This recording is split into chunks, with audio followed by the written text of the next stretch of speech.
sama-sama bisa berbagi praktek.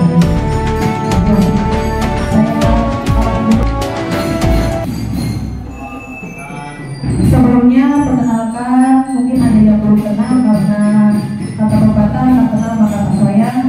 Kalau udah sayang jangan terlalu sayang, nanti sakit-sakit seperti itu ya. Jadi perkenalkan dulu, nama saya Reni Fatimah dari TK Negeri 19 Mesuji, calon guru penggerak angkatan 11 di tahun 2024 ini Kabupaten Mesuji, Provinsi Lampung. Di sini di nomor 1.4 untuk ada budaya positif. Ya, budaya positif itu kita bisa terapkan di sekolah kita, di daerah kita, di sekeliling kita. Jadi di calon guru penggerak itu ada modul 1.1, 1.2, 1.3 sampai dengan 1.4. Di modul 1 selesai, kami harus menggunakan aksi nyata yang ada, kita berbagi praktik baik, menjelaskan tentang budaya positif yang kita terapkan untuk sekolah kita atau di sekeliling kita. Next part. Nah, di sini ada tujuan pendidikan. Tujuan pendidikan dari Ki Hajar Dewantara, Bu.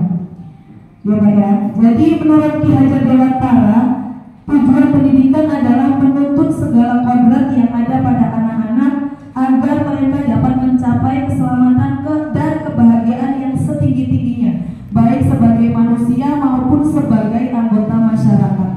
Pembelajaran kepada anak, pembelajaran di sekolah itu harus semuanya dari anak, ya Bu ya. Menuntun anak, menuntun sesuai kodratnya.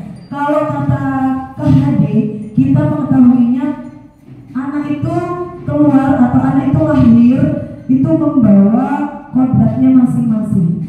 Kalau ketika anak itu keluar, kita sering mengatakan seperti kertas putih kosong katanya. Ternyata tidak, Bu. Jadi seperti kertas yang sudah ada tulisannya tapi berat. Dan kita sebagai guru, bagaimana ataupun sebagai orang tua, bagaimana cara supaya yang tulisan bulan tersebut kita tebalkan. Di tulisan bulan tersebut ada yang jeleknya, ada yang baiknya, ada yang bagusnya. Jadi sebagai penuntun atau yang menuntun anak-anak, bagaimana kita bisa menebalkan yang mana yang ditebalkan itu yang baiknya. Ketika yang baiknya kita tebalkan, insya Allah anak kita akan menjadi yang baik seperti itu.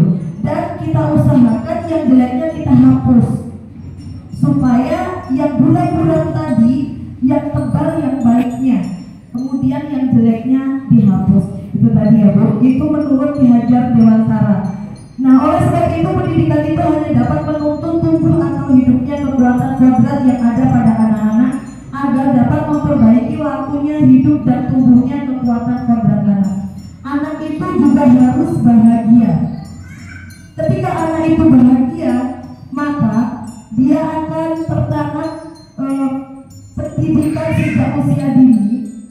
Jadi sejak lahir ya, 1000 hari pertama. 1000 hari pertama itu dari kapan? Dari ibu mengandung ya Bu ya. Makanya vitamin, pendidikan itu harus semuanya terkondisikan.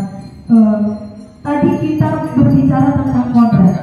Anak lahir sudah mempunyai kodrat masing-masing. Anak lahir membawa kodrat masing-masing.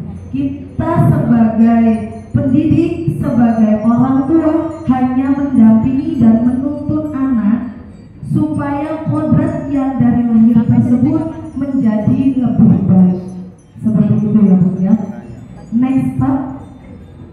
Nah, kita harus menanamkan budaya positif. Karena apa? Ketika anak di lingkungan sudah ditanamkan budaya positif, maka otomatis dia akan berkembang dengan baik. Apa itu budaya positif? Yaitu budaya positif yang terutama di lingkungan rumah ya, tapi ketika dia sudah masuk ke sekolah, budaya positif di sekolah pun itu akan juga penting untuk perkembangan tumbuh kembang anak. Misalkan budaya positif di sekolah yaitu nilai dan kebiasaan di sekolah yang kepekaan pada murid agar mereka dapat berkembang menjadi pribadi yang kritis, penuh hormat, dan bertanggung jawab sesuai dengan profil pelajar Pancasila. Ibu, Bapak, ada yang tahu profil pelajar Pancasila itu ada apa saja, Bu? Kita sering mengatakan sesuai profil pelajar Pancasila. Mungkin sudah ada, Bu, yang tahu profil pelajar Pancasila itu ada apa aja? Ada, Bu, Bapak, profil pelajar Pancasila? Bu Uci, mungkin profil pelajar Pancasila, Bu Uci? Betul. Ada 6 ya, Bu ya. Nah, itu ada lagunya, Bu ya. Kan ada lagunya kan, profil pelajar Pancasila. Pelajar Pancasila beriman dan bertakwa pada Tuhan yang Esa dan berakhlak mulia, berkebinekaan global, gotong royong mandiri, kreatif dan bernalar kritis. Nah, itu tadi, itu yang kita tanamkan kepada anak-anak. Jadi ketika budaya positif yang ada di sekolah kita bisa menanamkan sesuai profil pelajar Pancasila yang terutama tadi beriman dan bertakwa kepada Tuhan yang Maha Esa, ya Bu ya. Jadi di budaya positif di sekolah kita bikin sesuai dengan profil pelajar Pancasila. Bertanggung jawab, bagaimana menciptakan anak bertanggung jawab sejak usia dini. Misalkan dikasih contoh, dia bermain, setelah bermain dia mengumpulkan permainannya sendiri, merapikan permainan sendiri, itu sudah menunjukkan sikap tanggung jawab itu tadi ya Bu ya. Terus kebiasaan yang berpihak pada murid. Jadi guru itu ketika kita guru saya contohnya saya sendiri ya, ketika saya mengajar, saya sendiri terus yang ngomong ini. Nah, ternyata itu salah, Bu. Ternyata yang kita harus pelajari di KHD ini itu memang benar, Bu, berpihak pada murid, berpihak pada anak. Jadi anak yang lebih berkomunikasi lebih banyak ketimbang guru. Kita hanya sebagai pemancing atau sebagai penuntun. Anak itu sudah membawa kodrat masing-masing. Kita paksa harus bisa seperti ini, tidak bisa, Bu, karena anak sudah mempunyai kodratnya sendiri-sendiri. Kembali, next Pak. Nah, konsep utama budaya positif. Ketika kita mau melakukan budaya positif di sekolah, kita mempunyai konsep-konsepnya, Bu. Yang pertama yaitu perubahan paradigma belajar. Paradigma belajar bagaimana, yang kebiasaan di sekolah itu seperti apa. Kemudian kita biasakan nih, yang tadinya guru terus yang berbicara, kita usahakan anak-anak yang lebih aktif gitu tadi ya. Nah, terus motivasi perilaku manusia, perilaku di sekitar misalkan kayak wali muridnya, terus gurunya yang ada di sekeliling kita, intinya dengan keluarga besar yang ada di sekolah. Kemudian ada segitiga restitusi. Nah ini, Bu, segitiga restitusi itu ketika anak mempunyai masalah. Kita sering ada masalah di sekolah nih, ketika anak itu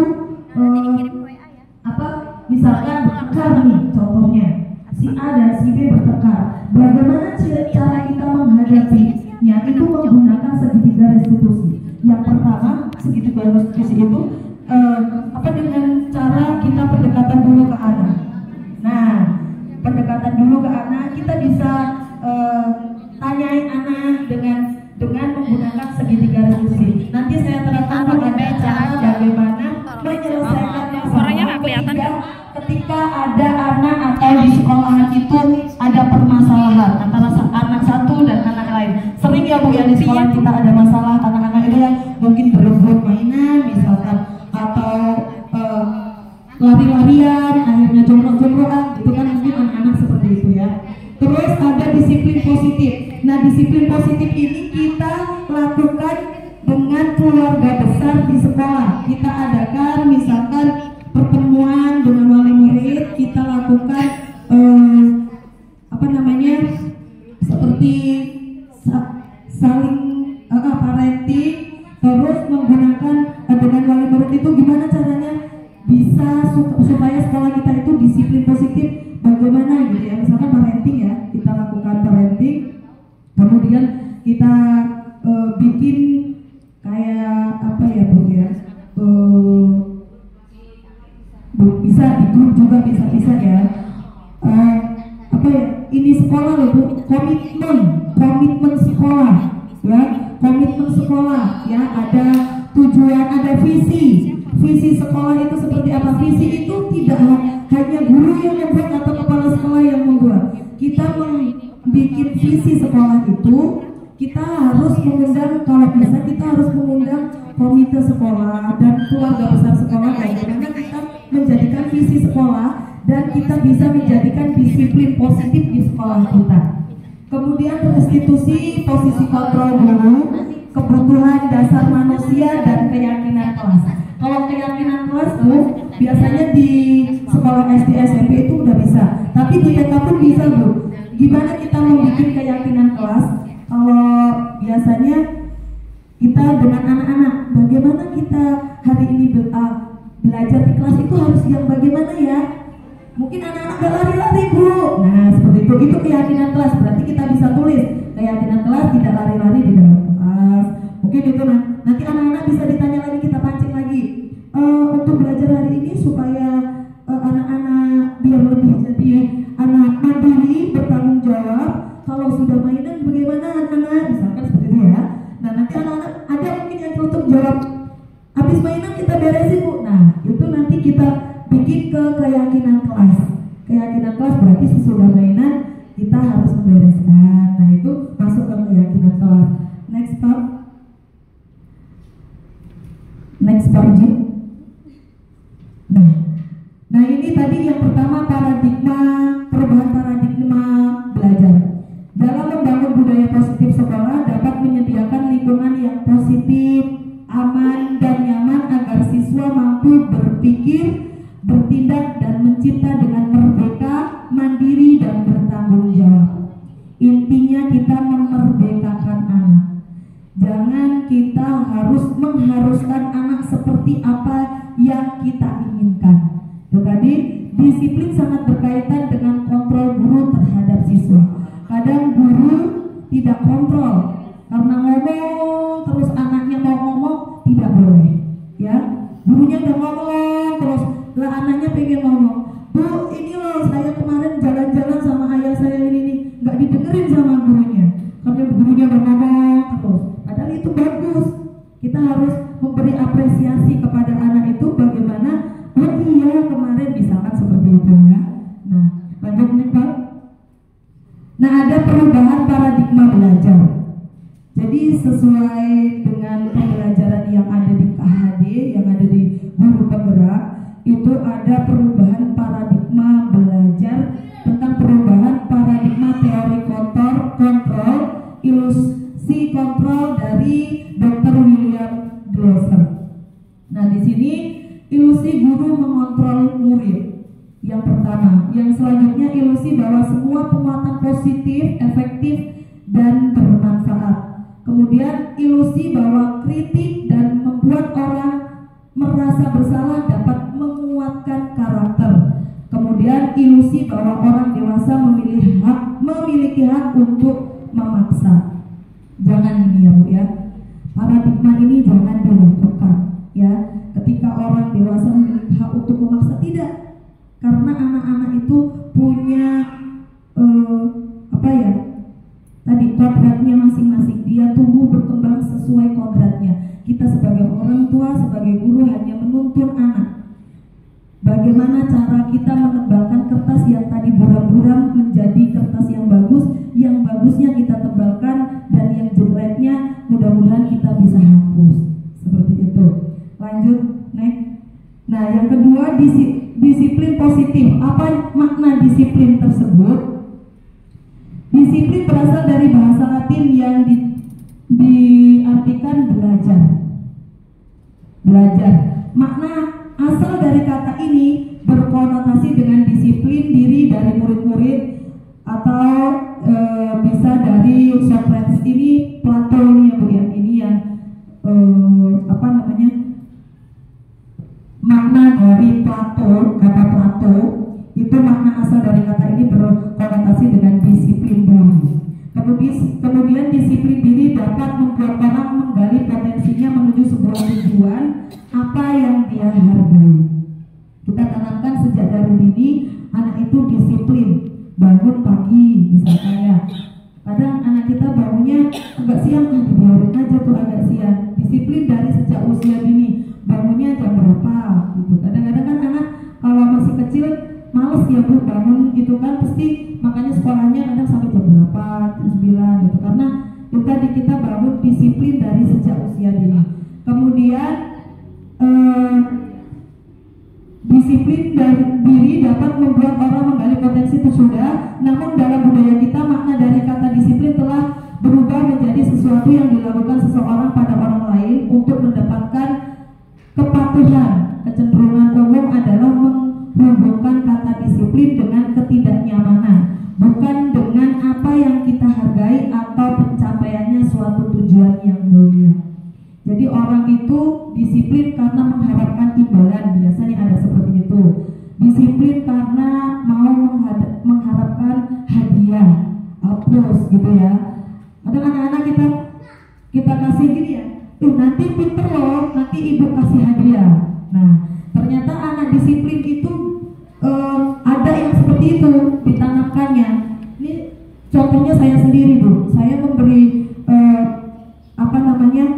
aplaus kepada anak saya yang pertama, itu sering seperti itu. Nah nanti kalau dapat peringkat 1 ibu kasih hadiah. Nah itu sebenarnya itu tidak boleh bu, tidak dibolehkan. Jadi itu tidak berasal disiplin dari diri anak tersebut. Membangun disiplin anak tersebut bukan seperti itu, bukan dengan cara nanti saya kasih hadiah ketika ranking 1, nanti kalau bisa begini saya beliin ini. Nah tidak, seharusnya tidak seperti itu ya bu ya. Terus next part, disiplin adalah kemampuan memerintah diri sendiri, kontrol diri anak. Jadi tanamkan pada diri anak itu sejak usia dini karena udah terbiasa. Bangun pagi udah terbiasa, sholat subuh sudah terbiasa, sholat 5 waktu sudah terbiasa. Itu jadi kedisiplinan anak, bukan karena mau menginginkan nanti kalau rajin sholat saya kasih hadiah, ibu kasih hadiah, nanti kalau dapat peringkat ibu kasih hadiah, bukan seperti itu ya. Jadi disiplin adalah kemampuan memerintah diri sendiri dalam mengontrol dan menguasai diri untuk memilih tindakan yang mengacu pada nilai-nilai yang kita hargai dengan penuh tanggung jawab tanpa terperintah orang lain. Terus nilai-nilai yang kita hargai adalah nilai kebajikan, sifat positif manusia yang merupakan tujuan mulia yang ingin dicapai setiap individu, yaitu nilai-nilai dalam profil pelajar Pancasila yang ada 6 tadi itu bu. Jadi kita tanamkan sejak usia dini, mungkin sejak dalam kandungan. Itu tadi ya bu ya. Ternyata saya pun banyak belajar dari ikut calon guru penggerak ini bu. Dari keyakinan dari pembelajaran Ki Hajar Dewantara tentang disiplin positif. Kemudian kebutuhan dasar manusia. Manusia itu mempunyai kebutuhan dasar. Apa saja sih kebutuhan dasarnya? Nah, kebutuhan dasar manusia itu realitas. Kebutuhan setiap orang berbeda-beda. Kita harus berusaha memahami pandangan orang lain tentang dunia. Setiap orang memiliki gambaran yang berbeda-beda. Ada kesenangan. Nah, kebutuhan dasar manusia itu wajib senang, ya. Terus kemudian cinta dan kasih sayang. Kita membutuhkan kan bu cinta kasih sayang, ya. Kemudian kebebasan dan selanjutnya penguasaan. Kita harus senang, kemudian kita harus mendapat cinta dan kasih sayang. Kita dapat kebebasan. Kalau anak kita kekang, mau ini nggak boleh, mau itu nggak boleh, jangan katanya, jangan megang tanah katanya, nanti kotor, nanti ini. Padahal itu perkembangan anak ya, untuk bagus untuk anak berkembang. Jangan ini mainan becek-becek, nanti tangannya kotor, kakinya kotor. Padahal anak perlu kebebasan juga untuk bermain, perlu kesenangan juga. Kita hanya menuntut, mungkin bukan jangan yang kita lakukan. Boleh, mungkin seperti itu ya dari contohnya. mungkin ibu-ibu juga karena sudah guru anak-anak usia dini mungkin sering mendapati anak seperti itu, misalkan naik tuh, naik kalau jatuh gimana nanti apa nggak sakit, coba. Nah itu mungkin bisa seperti itu, jangan naik ya, seperti itu ya, mungkin gitu. Lanjut next Pak. Nah ini kasusnya nih, saya kasih kasus ya Bu ya. Ini Ibu Ria, guru kelas 6 di SD, sedang bingung menghadapi pola salah satu muridnya di kelas bernama Agus. Beberapa anak telah datang dan mengeluhkan Agus seringkali meminta bekal makan siang mereka dengan paksa. Jika Anda menghadapi situasi seperti Bu Ria, apa yang Anda lakukan? Menurut Anda, apa kira-kira alasan Agus melakukan hal tersebut? Coba, saya mau tanya dari salah satu. Misalkan ada kasus seperti ini nih di sekolahan, misalkan nih, bagaimana sikapnya atau Anda sebagai guru bagaimana? Mungkin bisa, mungkin berbeda dulu ya.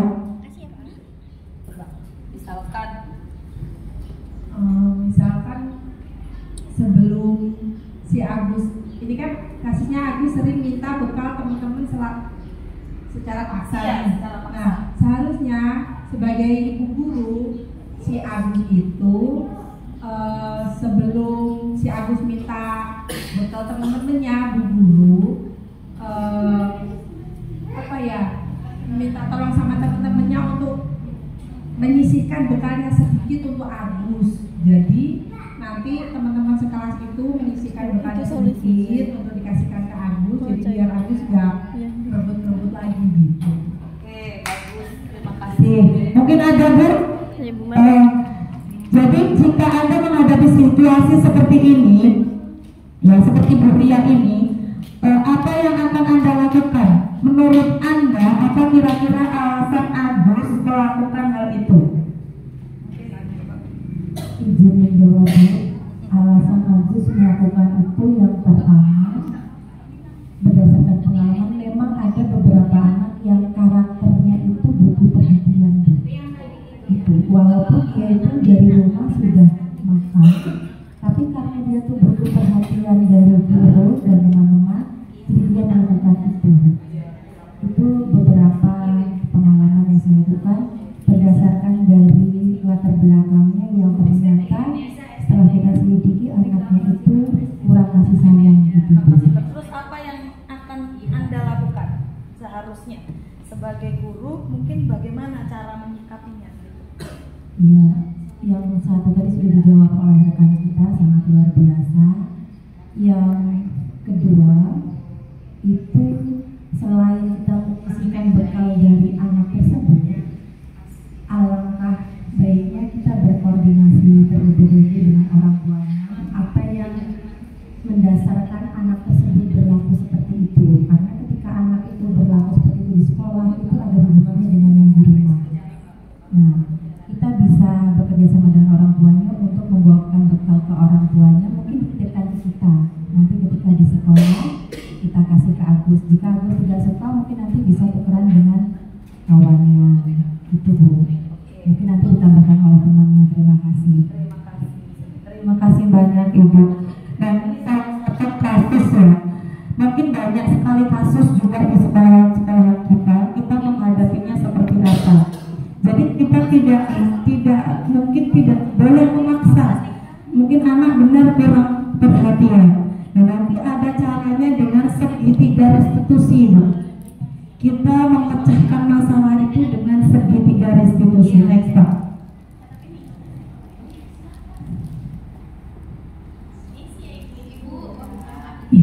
Terima kasih Bu. Dalam konteks penerapan disiplin positif, Ibu Ria sebaiknya mencari tahu alasan Agus melakukan tindakan tersebut agar mengetahui kebutuhan mana yang sedang berusaha dipenuhi. Jadi di sini ada pemaparannya. Agus lapar dan orang tuanya tidak membawakannya bekal makan siang. Bisa jadi seperti itu ya. Mungkin dia merasa hebat karena temannya jadi takut dan menuruti keinginannya. Baik, seperti itu ya. Aku merasa paling hebat tuh, merasa paling kuat, merasa paling iseng dan dia menikmati ekspresi wajah temannya yang kesal. Bisa jadi seperti itu alasannya. Nah ini ada survival. Teman Agus jadi perhatian sama Agus, gurunya pun jadi perhatian sama Agus. Terus, nah ini untuk cinta dan kasih sayang dia memang membutuhkan itu. Kemudian untuk penguasaan ya, Agus merasa dan kesenangan Agus merasa bosan dengan bekal yang dibuatkan orang tuanya dikarenakan selalu bekal yang sama. Kemudian di kebebasan mungkin benar tadi kurangnya perhatian dan kasih sayang, karena kebutuhan dasar manusia itu tadi ada penguasaan, kesenangan, cinta dan kasih sayang ataupun kebebasan. Next Pak. Nah, semua perilaku memiliki tujuan.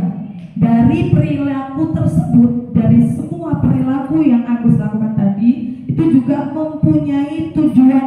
Dia bagaimana? Pasti dia mempunyai tujuan. Walaupun anak kecil pun dia mempunyai tujuan. Kenapa saya melakukan hal seperti itu? Teori motivasi perilaku manusia. Nah, di sini ada motivasi eksternal untuk menghindari ketidaknyamanan atau hukuman apa yang akan terjadi apabila saya tidak melakukannya. Kemudian lanjut ke motivasi eksternal untuk mendapatkan imbalan dari orang lain atau intuisi apa yang akan saya dapatkan apabila saya melakukannya. Ketika saya melakukan hal yang misalkan seperti ini, ketika saya dapat tugas nih, anak dapat tugas PR, kalau tidak mengerjakan nanti saya dapat hukuman dong dari guru, bukan dari diri dia sendiri berarti kan, karena dia takut gitu. Nah, nanti kalau saya dapat nilai 100 pasti saya dapat hadiah dari guru, itu karena ingin mendapatkan imbalan. Kemudian nah ini ada motivasi internal atau disiplin diri dari diri sendiri. Nah, untuk menghargai diri sendiri, saya akan menjadi orang yang seperti apa apabila saya melakukannya. Itu tadi ya. Jadi harus disiplin diri kita tanamkan sejak kecil ya Bu ya. Apalagi kita sebagai ibu-ibu, kita juga punya anak. Nah, kita harus tanamkan sejak dari usia dini, dari 0 tahun. Lanjut, hukuman dan konsekuensi.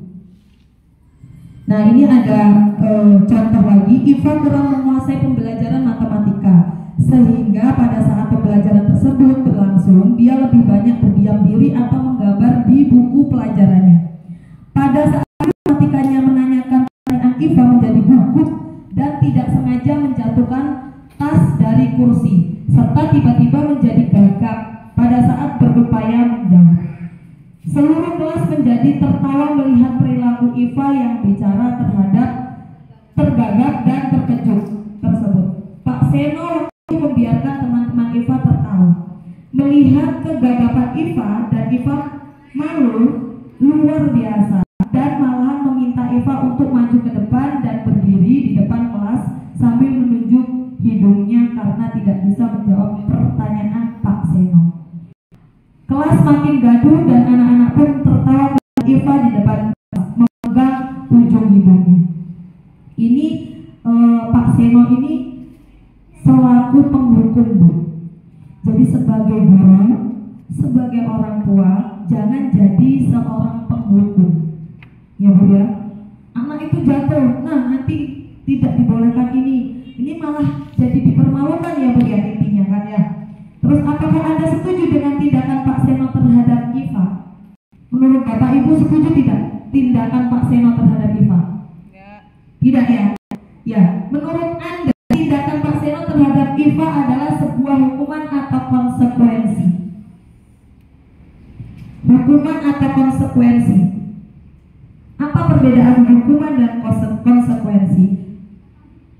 Mungkin sudah pernah mendengar Bu, Bapak mungkin konsekuensi dan hukuman.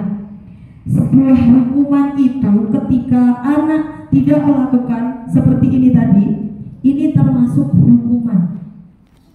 Kalau konsekuensi itu yang sudah kita buat sesuai bersama-sama tadi, kesepakatan kelas itu tadi. Nah Nah, itu konsekuensi. Kalau ini sejenisnya hukuman ya Bapak Ibu ya. Terus next. Nah, di sini ada identitas atau hukuman dan konsekuensi. Ini ada contoh hukuman itu seperti apa dan konsekuensi seperti apa. Jadi disiplin ada, misalkan di sini sesuatu hukumannya sesuatu yang menyakitkan harus terjadi. Sedangkan konsekuensi sesuatu harus terjadi karena sudah kita sepakati sebelumnya. Sedangkan restitusi itu merupakan pilihan. Restitusi merupakan pilihan. Next Pak. Nah, di sini tindakan guru. Jadi misalkan nih, ini seharusnya kita belajar ya. Nanti kita belajar untuk bagaimana tindakan guru. Misalkan ini kita yang pertama nih Pak, bareng-bareng. Ini termasuk hukuman konsekuensi. Yang pertama, mencatat 100 kali di dalam buku kalimat saya tidak akan terlambat lagi karena terlambat ke sekolah. Termasuk hukuman atau konsekuensi Bapak Ibu? Hukuman. Terus lari mengelilingi lapangan 2 kali karena dapat hadiah sekolah. Hukuman. Hukuman ya? Benar. Terlambat hadir biasanya dia konsekuensi. Nah, ini konsekuensi Bapak Ibu. Mungkin karena misalkan olahraga tuh, anak-anak yang lain sudah melakukan olahraga, sudah lari yang tadi kan, ternyata yang ini terlambat, jadi konsekuensinya dia harus ikut lari tadi. Jadi ini bukan hukuman ya, yang kedua ya, konsekuensi. Yang ketiga, murid diminta untuk push up 15 kali karena tidak menggunakan masker ke sekolah. Hukuman atau konsekuensi? Hukuman. Iya, hukuman. Nanti yang tengah dicoret-coret bisa. Iya, konsekuensi. Membersihkan bahan air di meja tulis karena tersenggol pada saat belajar. Konsekuensi. Murid disuruh untuk tidak menggunakan sepatu seharian di sekolah karena tidak mengenakan sepatu hitam. Hukuman. Hukuman atau konsekuensi itu Bapak Ibu? Ini konsekuensi Bapak Ibu. Iya, karena sudah ada peraturan di sekolahan. Tadi kita membuat peraturan kelas, ada peraturan sekolah juga. Jadi kita wajib membuat ya Bapak Ibu untuk wali murid, untuk anak-anak. Jadi ada sendiri peraturan kelas, peraturan sekolah itu nanti ada sendiri. Nah, peraturan sekolah misalkan sudah kita buat harus menggunakan sepatu hitam. Ketika itu dia tidak menggunakan sepatu hitam, kan sudah ada tuh konsekuensinya harus apa.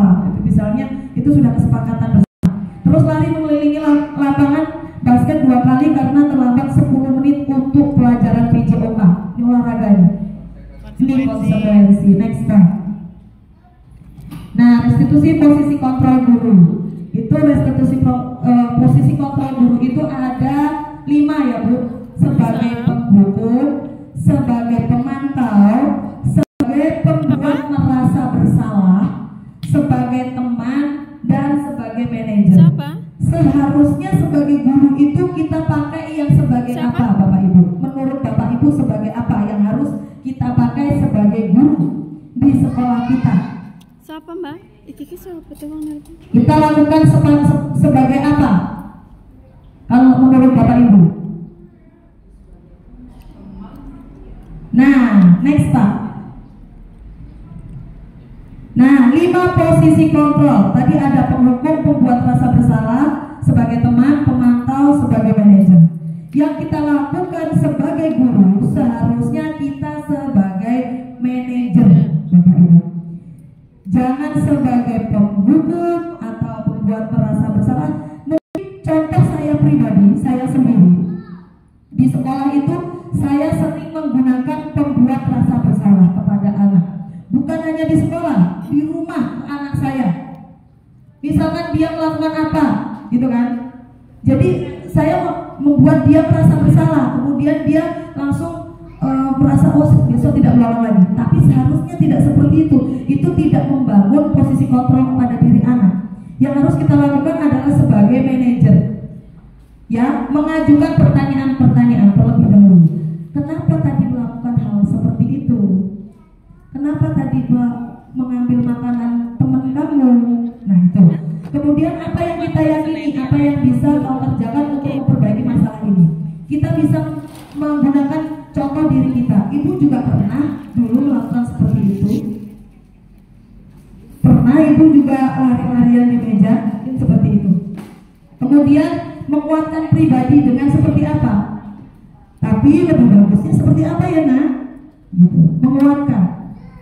Kalau lari-lari di kelas bagus tidak? Nah, itu mungkin seperti itu penguatannya. Oh tidak Bu Guru, oh berarti besok lagi tidak lari-lari dia karena sudah tahu kalau itu tidak bagus.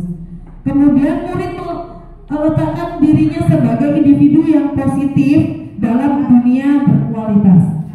Kemudian bagaimana caranya saya bisa memperbaiki keadaan. Nanti dia merasa, oh saya besok supaya saya tidak jatuh, saya tidak lari-larian di kelas. Gitu, seperti itu. Terus evaluasi diri, bagaimana cara memperbaiki diri. Next Pak. Nah ini keyakinan kelas. Keyakinan kelas adalah nilai-nilai kebajikan atau prinsip-prinsip universal yang disepakati bersama secara universal, lepas dari perbedaan agama, suku, negara, dan bahasa. Kita lakukan keyakinan kelas itu bersama-sama di sekolah ataupun di kelas. Terus menurut Gessen 1998, suatu keyakinan akan lebih memotivasi seseorang dari dalam. Intrinsik seseorang akan lebih bersemangat untuk menjalankan keyakinan daripada hanya sekedar mengikuti peraturan. Nah, budaya positif. Ada budaya positif di sekolah kita harus lakukan. Bagaimana kita membangun budaya positif di sekolah dan di kelas kita atau di lingkungan rumah kita. Yang pertama lingkungan positif. Kemudian kita lakukan keyakinan kelas tadi. Keyakinan, nggak hanya keyakinan kelas ya Bu ya. Kita di rumah pun bisa bikin keyakinan rumah. Kita duduk bareng bersama dengan anak-anak kita. Bagaimana peraturan di rumah ini, misalkan bangunnya pagi, sholat subuh. Nah itu kita bikin keyakinan seperti itu dari awal. Jadi nanti membangun disiplin anak. Kemudian next Pak. Nah, ada peraturan dan keyakinan kelas. Perbedaannya apa sih?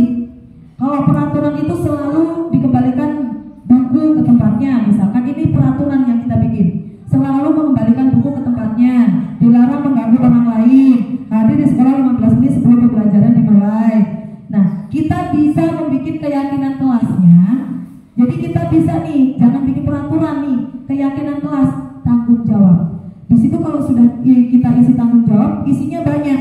Mengembalikan buku pada tempatnya, mengembalikan mainan pada tempatnya setelah bermain. Nah, terus dilarang mengganggu orang lain, itu menghormati orang lain, menghormati orang tua. Terus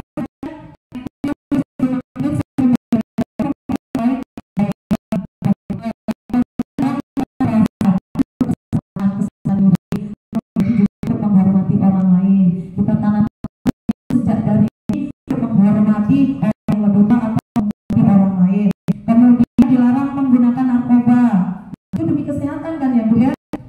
Jangan ditulis di situ dilarang menggunakan narkoba. Nah, kalau kita menulis kesehatan, di situ bisa ya dilarang merokok, dilarang ini. Selanjutnya berkaitan menghormati.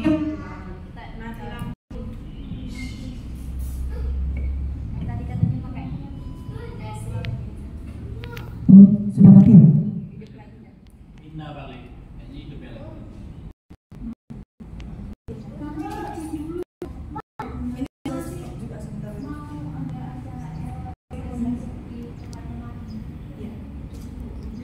Ini nanti dibagi ya? Siap. Masih ada agenda kami. Siap. Makasih dulu.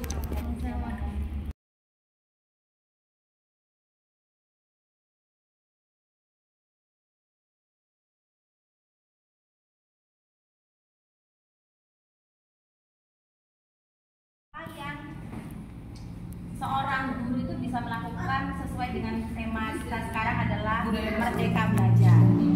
Gimana gurunya mau merdeka ketika konsekuensinya sudah kita terapkan, tetapi kita dipatahkan oleh hukum-hukum tersebut. Nah, itu kami sebagai guru jadi bingung, Bu. Nah itu tadi yang kita lakukan adalah menggunakan posisi kita sebagai guru, sebagai manajer. Kita panggil si anak, kita selesaikan dengan menggunakan segitiga restitusi. Kita panggil anak tersebut. Ya, jadi kita lakukan seperti itu ya Bu ya. Mungkin bisa kita lakukan seperti menggunakan segitiga restitusi. Nih, proses menciptakan kondisi bagi murid untuk memperbaiki kesalahan mereka dan karakter yang lebih kuat melalui restitusi guru dengan menggunakan membantu murid menjadi lebih memiliki tujuan disiplin positif serta memulihkan dirinya setelah berbuat salah. Nah, terus membantu murid untuk jujur pada diri sendiri dan mengevaluasi dampak dari kesalahan yang dilakukannya. Kemudian memberikan penawaran, bukan paksaan. Kita memberikan penawaran kepada anak. Nah ini segitiga restitusi. Contohnya, dari misalkan itu anak sudah seperti itu ya, kita sudah ada anak contohnya, anak tadi kita sudah buat konsumsi harus rambut pendek, ternyata anak tetap rambutnya panjang. Nah kita panggil si anak tersebut, kita tanya dengan menggunakan segitiga restitusi. Kita di sini seorang guru sebagai manajer, bukan sebagai penghukum, pembuat merasa bersalah, bukan. Nah kita tanya pelan-pelan. Nah yang pertama, validasi tindakan dulu. Kamu tentu punya alasan mengapa melakukan itu, mengapa rambut kamu panjang. Kita tanya, kenapa? Kamu pasti punya alasan. Kan di sekolah sudah ada peraturan untuk rambut pendek. Kamu punya alasan kenapa kamu rambutnya panjang. Kita tanya seperti itu.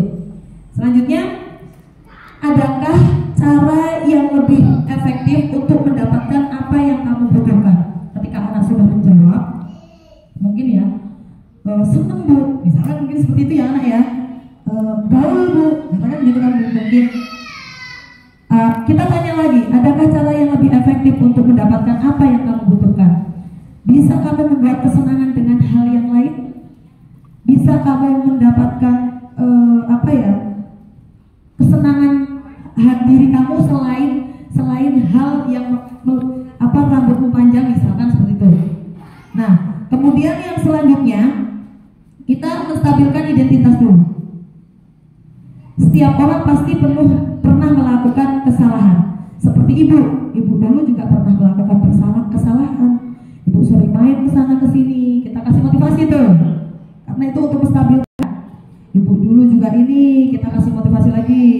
Nah, sudah kita kasih motivasi, kita tanya lagi, kamu satu-satunya yang pernah melakukan ini. Bukan hanya kamu. Ada si ini, kita contoh, ada si itu. Kita kasih itu biar dia kuat pengetahuannya. Ibu juga seperti ini dulu pernah tuh melakukan kesalahan, mungkin kesalahan kita yang kita ceritakan tuh.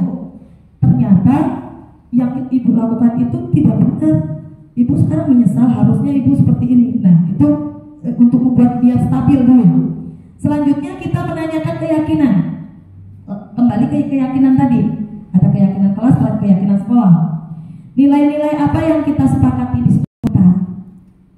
Kita nanti dia menjawab. Ya, yang sudah kita sepakati, kita tidak boleh. Ini Bu, rambut saya tidak boleh panjang katanya kan. Nah, berarti yang misalkan dilakukan bagus tidak? Nanti dia tidak akan menjawab seperti itu.